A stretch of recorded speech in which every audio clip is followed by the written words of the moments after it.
পশ্চিমবঙ্গে চলা এসআইআর নিয়ে বেনজির নির্দেশ সুপ্রিম কোর্টের। নির্বাচন কমিশনের মতো সাংবিধানিক এবং স্বশাসিত প্রতিষ্ঠানের এসআইআর এর কাজের বিচার করবে বিচার বিভাগ। অনেকেই বলছেন এমন নির্দেশ এই প্রথম বেনজির।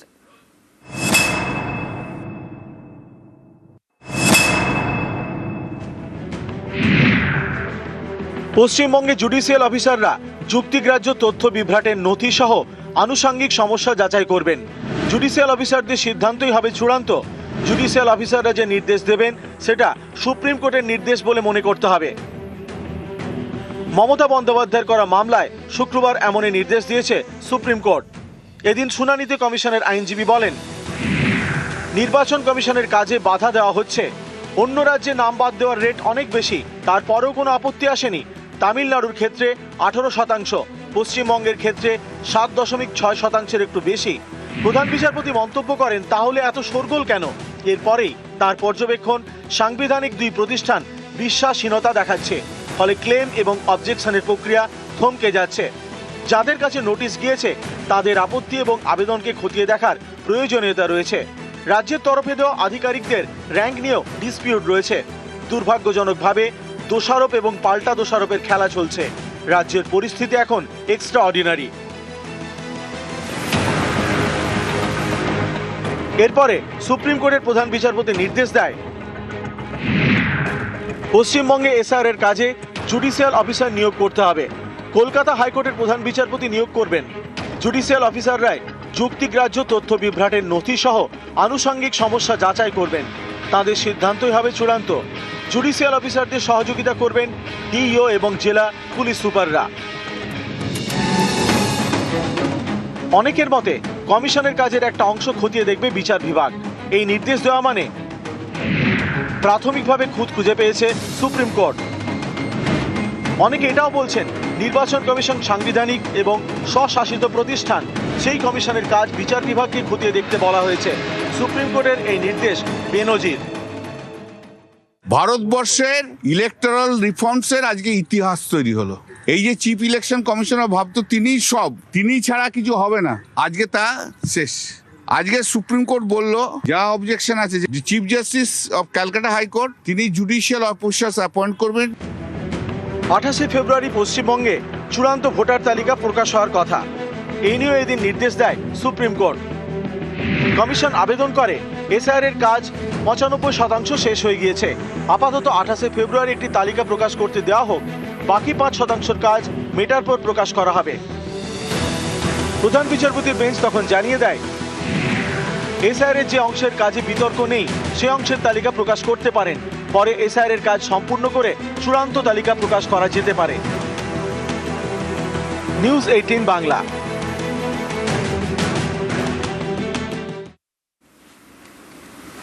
মমতা বন্দ্যোপাধ্যায়ের সওয়ালে সুপ্রিম কোর্টের মান্যতা। রাজ্যের এসআইআর কাজে জুডিশিয়াল অফিসার নিয়োগের বেনজির নির্দেশ শীর্ষ আদালতের। জুডিশিয়াল অফিসারদের সিদ্ধান্তই হবে চূড়ান্ত।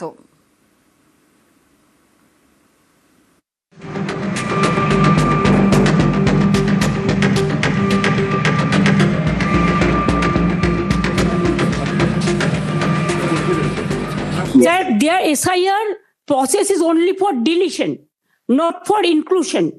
Mismatch not only the title, sir. Mismatch, mismap, unplanned.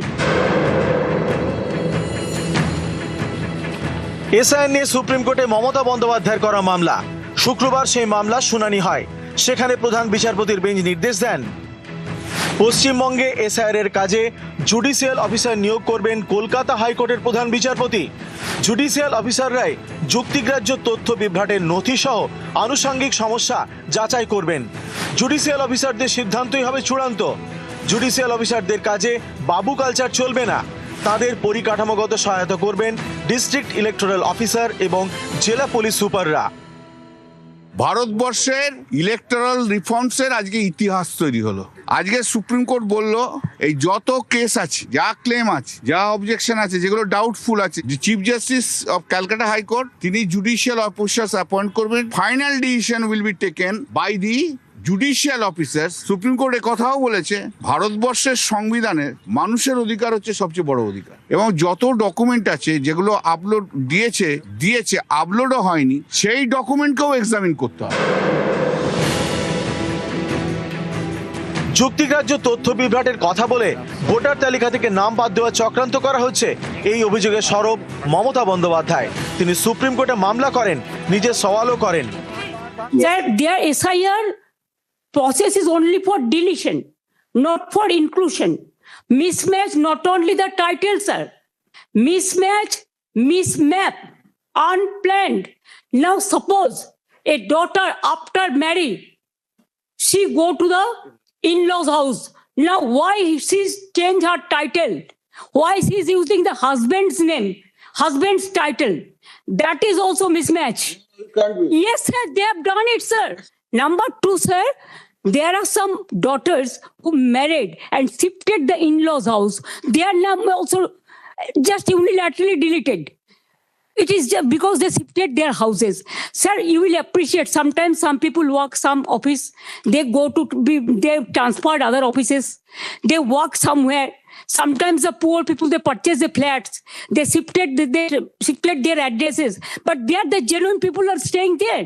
But because of the name of logical discrepancy, now they change the name. No, instead of logical discrepancy, when you gave order, sir, they violated, and they say it is a discrepancy mapping. গত 9 ফেব্রুয়ারি supreme court নির্দেশ দেয় রাজ্যকে ৮,৫০৫ জন অফিসারের তালিকা দিতে হবে। রাজ্যের অফিসাররাই micro observer হিসেবে কাজ করবেন। মাইক্রো অবজারভাররা কোনো সিদ্ধান্ত নিতে পারবেন না। ইআরও এবং এইআরওদের কাজে তারা শুধু সাহায্য করবেন। শুনানিতে চূড়ান্ত সিদ্ধান্ত নেবেন ইআরও এবং এইআরও। মাইক্রো অবজারভার নিয়ে মমতা বন্দ্যোপাধ্যায়ের আপত্তিতে মান্যতা দেয় সুপ্রিম কোর্ট। এবার যুক্তিগ্রাহ্য তথ্য বিভ্রাট নিয়েও মমতার সওয়ালে সুপ্রিম মান্যতা। জুডিশিয়াল অফিসার নিয়োগ করার নির্দেশ শীর্ষ আদালতের। মমতা বন্দ্যোপাধ্যায় যে কথা বলেছে, অভিষেক বলেছে, আমরাও চেষ্টা করেছি, সবাইকার মান্যতা পেয়েছে। নিউজ 18 বাংলা। রাজ্যের এসআইআর বিচারের ভার বিচার বিভাগে সুপ্রিম নির্দেশে আজ কলকাতা হাইকোর্টে বৈঠক। আজ দুপুর 12টার পর হাইকোর্টে বৈঠক। সুপ্রিম নির্দেশে বৈঠকে হাইকোর্টের প্রধান বিচারপতি। আরো বিস্তারিত জানাবে অর্ণব, রয়েছে আমাদের সঙ্গে। অর্ণব, আজ দুপুর 12টার পর কেন হাইকোর্টে বৈঠক হচ্ছে? দেখো, আজ সকাল 10টার কিছু সময় পর থেকেই পূর্ব নির্ধারিত কর্মসূচি রয়েছে প্রধান বিচারপতি কলকাতা হাইকোর্টের মধ্যে, এবং এই কর্মসূচিতে রাজ্যের মুখ্য সচিবও থাকছেন এবং একই সঙ্গে কলকাতা হাইকোর্টেরই অবসরপ্রাপ্ত বিচারপতি নিজামুদ্দিন তিনিও থাকছেন। মূলত রাজ্যে জিএসটি ট্রাইব্যুনাল তৈরি করা নিয়ে এই কর্মসূচি, যেটা আগে থেকেই ফিক্সড ছিল। কাজেই সেই প্রোগ্রামটি হওয়ার পর দুপুর 12টার পর দ্বিতীয়ার্ধে যত তাড়াতাড়ি সময় হবে তখনই কিন্তু সুপ্রিম কোর্টের নির্দেশ মতো এসআইআর জুডিশিয়াল অফিসার অ্যাপয়েন্ট করা নিয়ে বৈঠক শুরু হবে। সেক্ষেত্রে দুপুর 1টার মধ্যে যদি জিএসটি ট্রাইব্যুনাল সংক্রান্ত কাজ মিটে যায়, সেক্ষেত্রে দ্বিতীয়ার্ধে মনে করা হচ্ছে 1টা 15 পর বা 2টোর পর আজকে এই বৈঠক হবে।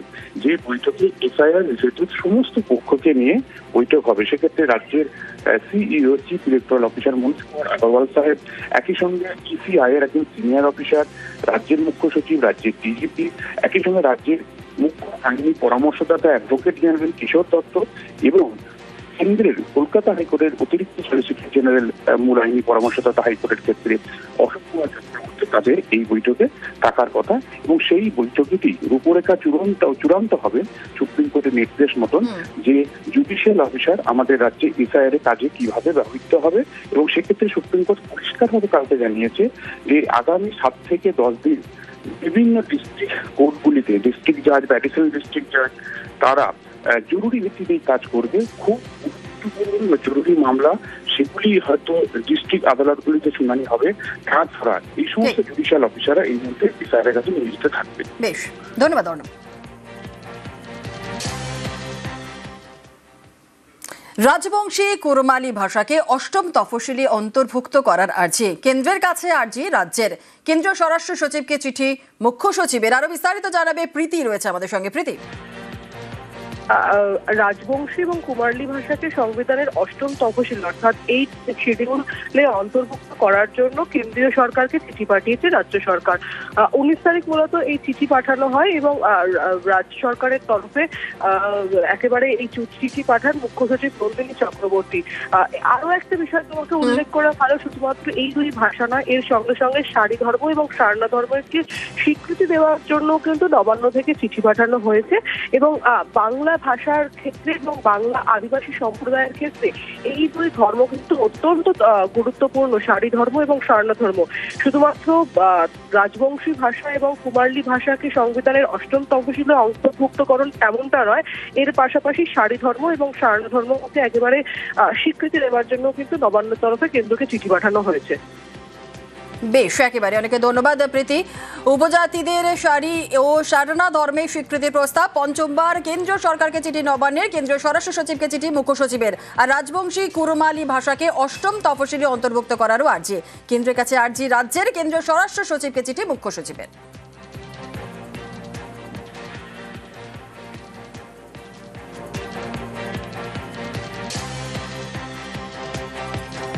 নিউজ ফ্ল্যাশ নিবেদন করছে জন্মের 2 মাস আগেই বার্থ সার্টিফিকেট রেজিস্ট্রেশন। দক্ষিণ 24 পরগনার মগরাহাটে এই নিয়ে জালিয়াতি। নথিতে জন্মের তারিখ 1990 সালে 30 অক্টোবর, আর রেজিস্ট্রেশন হয়েছে 1990 সালের 23 আগস্ট। জন্মের 2 মাস আগেই বার্থ সার্টিফিকেটের রেজিস্ট্রেশন। দক্ষিণ 24 পরগনার ঘটনা, দক্ষিণ 24 পরগনার মগরাহাটে জালিয়াতি। নথিতে জন্মের তারিখ 1990 সালে 30 অক্টোবর, আর রেজিস্ট্রেশন হয়েছে 1990 সালে 23 আগস্ট। আরো বিস্তারিত জানাবে আমাদের সঙ্গে রয়েছেন আমাদের প্রতিনিধি আনিশ। জন্মের আগে বার্থ রেজিস্ট্রেশন কারা করালো? একেবারে দেখো, এই প্রশ্নতেই কিন্তু উঠছে, যেটা একেবারে এটার প্রক্রিয়ায় কিন্তু এই যে জন্ম সার্টিফিকেট তা কিন্তু রোল অবজারভারদের নজরে আসে এবং এই ঘটনার পর দক্ষিণ 24 পরগনা জেলা ডিস্ট্রিক্ট ইলেকশন কমিশন অফিসারকে কিন্তু যাচাই নির্দেশ দেওয়া হয়েছে। তবে এই ঘটনায় আমরা মগরাহাট 2 নম্বর ব্লক স্বাস্থ্য আধিকারিকের সঙ্গে কথা বলি। তিনি যেটা জানিয়েছেন যে শংসাপত্র দেখা যাচ্ছে যে মানে জন্মের 2 মাস আগেই সেই রেজিস্ট্রেশন করা হয়েছে এবং সেটা 1990 সালে। তবে যেখানে কিন্তু বেশ কিছু গড়মিল রয়েছে এবং এই যে জন্মের শংসাপত্র তা সন্দেহজনক বলে দাবি করা হয়েছে, কারণ যেখানে পিএইচডি লেখা রয়েছে স্ট্যাম্প দিয়ে, সেই ধরনের কোনো সরকারি প্রতিষ্ঠান মগরাহাট 2 নম্বর ব্লকে নেই, এমনটাই কিন্তু দাবি করা হয়েছে ব্লক স্বাস্থ্য আধিকারিকের পক্ষ থেকে। ইতিমধ্যেই এই ঘটনায় স্বাস্থ্য ভবনকে এবং উর্ধ্বতন কর্তৃপক্ষকে লিখিতভাবে জানানো হয়েছে মগরাহাট ব্লক স্বাস্থ্য আধিকারিকের পক্ষ থেকে এবং এই ঘটনার তদন্তের জন্য মগরাহাট 2 নম্বর ব্লকের বিডিও এবং মগরাহাট থানার ওসিকে নিয়ে একটি তদন্ত কমিটি গঠন করা হয়েছে এবং আগামী দিনে এই কমিটি কিন্তু তদন্ত করে বিষয়টি খতিয়ে দেখবে বলে ব্লক স্বাস্থ্য আধিকারিকের পক্ষ থেকে জানানো হয়েছে। বেশ, ধন্যবাদ।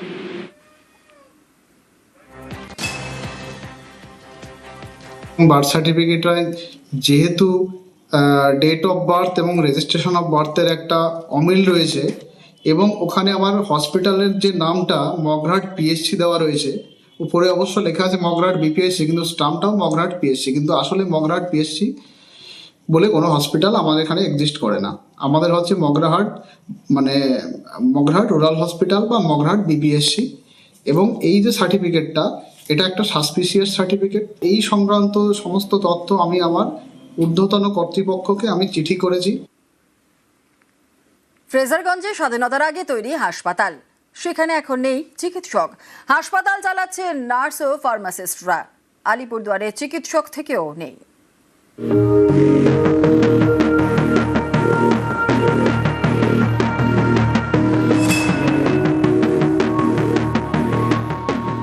ফ্রেজারগঞ্জ হাসপাতাল চালু হয় 1945 সালে। 10 বেডের হাসপাতাল, অন্যান্য পরিকাঠামোও রয়েছে, নেই শুধু ডাক্তার। সরকারি এই হাসপাতাল এখন চালান 4 জন নার্স এবং 1 জন ফার্মাসিস্ট। স্থানীয়দের দাবি, প্রায় 1 বছর ধরে এই হাল, ডাক্তারের দেখা নেই। তাই ফ্রেজারগঞ্জে কেউ অসুস্থ হলে যেতে হয় 20 কিলোমিটার দূরে কাকদ্বীপ হাসপাতালে। ডাক্তার তো নেই, পরিস্থিতি খুব একটা ভালো না। হাসপাতালে ডাক্তার কখনো থাকে কখনো থাকে না। চিকিৎসা করলেও এখানে একজন নার্স না, ঠিক কি বলতে পারবো না, খাতাপত্র সারেজনি, কম্পাউন্ডারও নেই। বিএমএস সাহেব নিজেই এবং একজন স্টাফ নিয়ে সেটা পার্ট টাইম ডিউটি করছেন। আমরা এই ব্যাপারটা খতিয়ে দেখেছেন উনি। আমাদের স্বাস্থ্য দপ্তর থেকে মানে তার সমস্যাটা সমাধান করা। আলিপুরদুয়ারের তুরতুরি প্রাথমিক স্বাস্থ্য কেন্দ্র। অভিযোগ, এখানেও ডাক্তারের দেখা মেলে না। স্থানীয়দের দাবি, একজন হোমিওপ্যাথির ডাক্তার রয়েছেন, কিন্তু তাকে স্বাস্থ্য কেন্দ্রে পাওয়া যায় না। স্বাস্থ্য কেন্দ্র চালান একজন পুরুষ নার্স। টিকিট দেওয়া থেকে চিকিৎসা, ওষুধ দেওয়া সবই করতে হয় নার্সকে। বাচ্চার সর্দি কাশ আজকে এক সপ্তাহ থেকে কাশতেছে, বাচ্চার কাশি কমতেছে না। পাইছেন ডাক্তার? না। এই স্বাস্থ্য কেন্দ্রের উপর কুমারগ্রাম ও আলিপুরদুয়ার 2 নম্বর ব্লকের বিস্তীর্ণ এলাকার বাসিন্দারা নির্ভরশীল। স্বাস্থ্য কেন্দ্রে ডাক্তার না পেয়ে তাদের যেতে হয় দূরের হাসপাতালে। এই যে ডাক্তার নাই, এতে কতটুকু অসুবিধা হচ্ছে আপনাদের? অসুবিধা, বিরাট অসুবিধা, নাহলে যশোরাঙ্গা যাইতে হবে। পরিকাঠামো সেটা এখনো নাই, তবে এই জায়গাটাতে যেটা আছে, যেটা নতুন বিল্ডিং হচ্ছে, আগামী দিনে এখানে স্থায়ী ডাক্তার বসার কথা। দক্ষিণ 24 পরগনার কাকদ্বীপ থেকে বিশ্বজিৎ হালদার ও আলিপুরদুয়ার থেকে রাজকুমার কর্মকার, নিউজ 18 বাংলা। এক ফোনে বাংলা এবার নজর রাখতে হচ্ছে ওয়েদার আপডেটের দিকে। বসন্তেই বৃষ্টি, আগামী সোমবার আর মঙ্গলবার বৃষ্টির পূর্বাভাস। দক্ষিণ বঙ্গোপসাগরে পরপর নিম্নচাপের জের। আগামী সোমবার মঙ্গলবার বৃষ্টির পূর্বাভাস। আর কি বলছে আবহাওয়া অফিস? দক্ষিণবঙ্গের জেলাগুলিতে কেমন ওয়েদার থাকবে? আমাদের সঙ্গে রয়েছেন আমাদের প্রতিনিধি বিশ্বজিৎ সাহা। বিশ্বজিৎ, কি বলছে আবহাওয়া অফিস? দেখো, শীতে বৃষ্টি সেভাবে না হলেও বসন্তে বৃষ্টি হবে এমনই পূর্বাভাস দিয়েছে আলিপুর আবহাওয়া দপ্তর। কারণ দক্ষিণ বঙ্গোপসাগরে আমরা দেখেছি কিছুদিন আগে একটি নিম্নচাপ হয়েছিল, আরো একটি নিম্নচাপ তৈরির সম্ভাবনা। যদিও প্রত্যক্ষ প্রভাব নেই, কিন্তু পরোক্ষ প্রভাবে প্রচুর জলীয় বাষ্প ঢুকবে। একদিকে যেমন এই জলীয় বাষ্প উপকূল ও উড়িষ্যা সংলগ্ন যে জেলাগুলি, সেখানে বৃষ্টিপাতের সম্ভাবনা রয়েছে। সোম এবং মঙ্গলবার এই দুদিন হালকা বৃষ্টির সামান্য সম্ভাবনা পূর্ব ও পশ্চিম মেদিনীপুর, ঝাড়গ্রাম এবং উত্তর ও দক্ষিণ 24 পরগনার উপকূলের অংশে এই বৃষ্টি হতে পারে। তবে মেঘলা আকাশ এই জেলাগুলিতে থাকলেও আংশিক মেঘলা আকাশ কলকাতা সহ অন্যান্য জেলাতেও থাকবে। দিনের তাপমাত্রা এই দুদিন কিছুটা কমতে পারে, তবে সব থেকে বেশি ক্ষতি হওয়ার আশঙ্কা এই বৃষ্টিতে আলু চাষে। আবহাওয়াবিদরা মনে করছেন আলু চাষে এই ক্ষতি যেমন হওয়ার সম্ভাবনা রয়েছে, তাই আলু চাষিদের পরামর্শ যাতে তারা আলু জমি থেকে তুলে নেন এবং নিরাপদে রাখেন। একেবারে দক্ষিণবঙ্গের আপডেট যেমন নিলাম, একটু উত্তরের দিকেও নজর রাখি, কারণ বসন্তে বৃষ্টির পূর্বাভাস রয়েছে। উত্তরবঙ্গেও বৃষ্টির পূর্বাভাস রয়েছে। উত্তরবঙ্গে 3 জেলায় বৃষ্টির সম্ভাবনা রয়েছে। বিশ্বজিৎ আরো বিস্তারিত বলবে। বিশ্বজিৎ, উত্তরেও বৃষ্টির পূর্বাভাস রয়েছে। তাহলে বিশ্বজিতের কাছে আসবো, কিন্তু আরো একবার আপনাদের জানাই বসন্তে বৃষ্টির পূর্বাভাস উত্তরবঙ্গে 3 জেলায় বৃষ্টির সম্ভাবনা রয়েছে। দার্জিলিং, কালিম্পংয়ে হালকা বৃষ্টির পূর্বাভাস। হালকা বৃষ্টি হতে পারে জলপাইগুড়িতেও। উত্তরে মোটামুটি সব জেলাতেই কমছে শীতের দাপট। বৃষ্টির পূর্বাভাস এরই সঙ্গে উত্তরবঙ্গে 3 জেলায় বৃষ্টির সম্ভাবনা রয়েছে। দার্জিলিং, কালিম্পং হালকা বৃষ্টি হতে পারে। আরো বিস্তারিত বলবে বিশ্বজিৎ। উত্তরেও তাহলে বৃষ্টির পূর্বাভাস?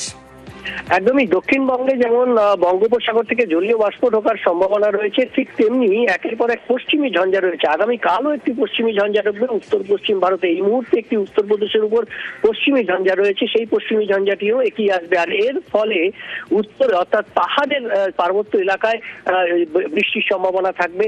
সিকিমে বৃষ্টি হবে, সিকিমে হালকা তুষারপাতের সম্ভাবনা যেমন থাকবে, তেমনি বৃষ্টির সম্ভাবনা থাকবে দার্জিলিং, কালিম্পং এবং জলপাইগুড়ি। এই 3 জেলার বেশ কিছু এলাকায় হালকা থেকে মাঝারি বৃষ্টির সম্ভাবনা সোম এবং মঙ্গলবার এই দুদিন, এবং হাই অল্টিটিউডে হালকা তুষারপাতের সম্ভাবনা থাকবে। মূলত সিকিমে তুষারপাতের সম্ভাবনা প্রবল থাকছে। জেনে না। বেশ, ধন্যবাদ।